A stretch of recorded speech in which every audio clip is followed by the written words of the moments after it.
안녕하세요. 광고와 협찬을 받지 않는 비영리 독립언론 뉴스타파의 글로벌팀 기자 김지윤입니다. K-팝, K-무비, K-방역 등의 얘기를 들으면 우리의 국제적 위상에 자부심을 갖게 되죠. 그런데 뉴스타파 취재 결과 그 반대로 어두운 측면에서 국제적으로 활약하는 한국인도 대거 포착됐습니다. 한국 재벌기업 전직 직원들이 핵심 역할을 한 국제 부패 네트워크 얘기입니다. 뉴스타파는 최근 삼성물산 해외지사 전직 직원 등 한국인들이 무더기로 연루된 조세 도피처 부패 구조 관련 자료를 대량 입수했습니다. 이 한국인들은 몽골 전직 총리가 검은 자금을 해외에서 관리하기 위해 만든 유령 회사에 대리인으로 이름을 올렸습니다. 어둠의 세계에선 전문 용어로 이런 대리인을 프록시라고 부르죠. 원 주인의 정체를 감추기 위해 이름을 빌려주는 사람을 말합니다. 이렇게 프록시 역할을 한 한국인은 삼성물산 전직 직원 5명을 포함해 모두 13명이나 됩니다. 뉴스타파가 자료를 분석한 결과 이들이 프록시로 이름을 올린 조세도피처 유령 회사가 무려 60여 개나 됐습니다. 대표적인 인물은 삼성물산 몽골 지사장 출신인 정주영 씨입니다. 정 씨와 다른 한국인들은 전 몽골 총리 수흐바타르 바트볼드가 해외에 만든 페이퍼 컴퍼니에 이사, 주주 등으로 이름을 빌려줬습니다. 바트볼드의 재산을 관리해준 흔적도 나왔습니다. 정 씨는 28개 유령 회사에 이름을 올려 한국 프록시 가운데 1위를 차지했습니다. 정 씨 등 삼성물산 전직 직원들은 어떻게 몽골 전 총리와 이런 관계를 형성한 걸까요?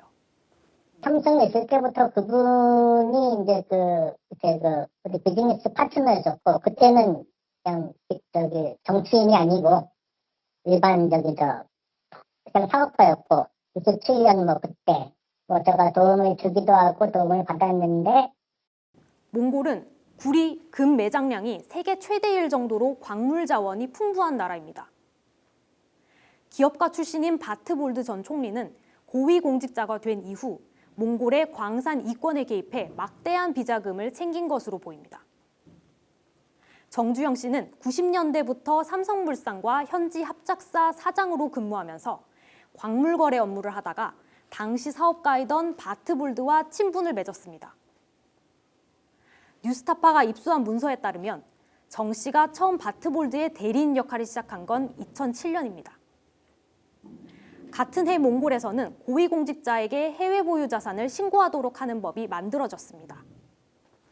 그래서 바로 이때 장관이던 바트볼드도 해외에 쌓아둔 자신의 재산을 감추기 시작한 것으로 보입니다. 정 씨도 이때 삼성물산에서 나와 바트볼드의 해외 자산 은닉 계획에 본격 가담한 것으로 추정되고요.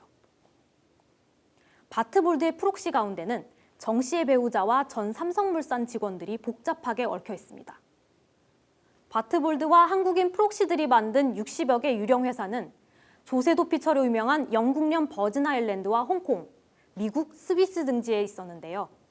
주로 몽골 밖으로 돈을 빼돌리고 숨기는 용도로 활용됐습니다. 특히 몽골 국영 광물업체에서 구리나 몰리브덴을 대량 구매한 뒤 제3국에 되팔아 중간에서 수익을 냈는데, 이런 거래에 전직 삼성물산 직원 등 한국인 프록시들이 사인을 한 흔적이 나왔습니다. 정주영 씨 부부가 이름을 올린 유령 회사 명의로 런던과 뉴욕의 호화 아파트나 리조트를 사들이기도 했습니다. 회사 명의의 은행 계좌에서 정 씨 소유의 계좌로 자금이 이동한 내역도 발견됐습니다. 바트볼드 전 몽골 총리의 자산 해외 도피 의혹과 한국인 연루 사건은 지난 2018년 몽골 검찰청과 반부패청이 미국의 한 유명 민간조사 업체에 정밀 조사를 의뢰하면서 윤곽이 드러나기 시작했습니다. Whatever else he is, Saddam Hussein is one of the richest men in the world. 70년대부터 전 세계 정부기관 의뢰로 필리핀의 마르코스, 이라크 사담 후세인 등 독재자들의 비자금 조사를 도맡아왔던 K2라는 조사업체가 바트볼드와 그 주변을 탈탈 털기 시작한 거죠. 그리고 마침내 이 조사 결과를 바탕으로 지난해 11월 몽골 정부기관과 국영 광산업체가 미국과 몽골에서 바트볼드의 자산 동결을 요구하는 민사소송을 제기하기에 이르렀습니다. So the role of, in this case, of the Korean proxies was to cover up the vast holdings of Mr. Batbold, his son, and many of his family members.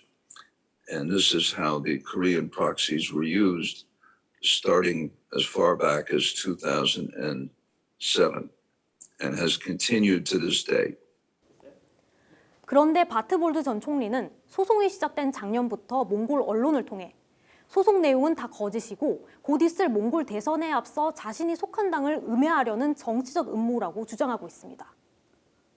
Our work was supported by the then Prime Minister, by the Speaker, and by the President. These are all the members of the National Security Council, and they approved our contract in 2018 to do this work. And this was long before the presidential election. And we had looked at many people, but this was by far the most prominent, and the amount of money. 어둠의 세계에서 국제적으로 맹활약하고 있는 한국인들. 별로 자랑스럽진 않죠. 우리 국세청 등 관련 당국도 자세히 들여다봐야 할 사건이 아닌가 생각됩니다. 지금까지 바트볼드 전 몽골 총리의 부패 구조에 한국인들이 연루된 사건을 간략하게 전해드렸는데요. 좀 더 상세한 이야기는 뉴스타파 홈페이지에 올린 별도의 디지털 기사에서 확인하실 수 있습니다. 고맙습니다.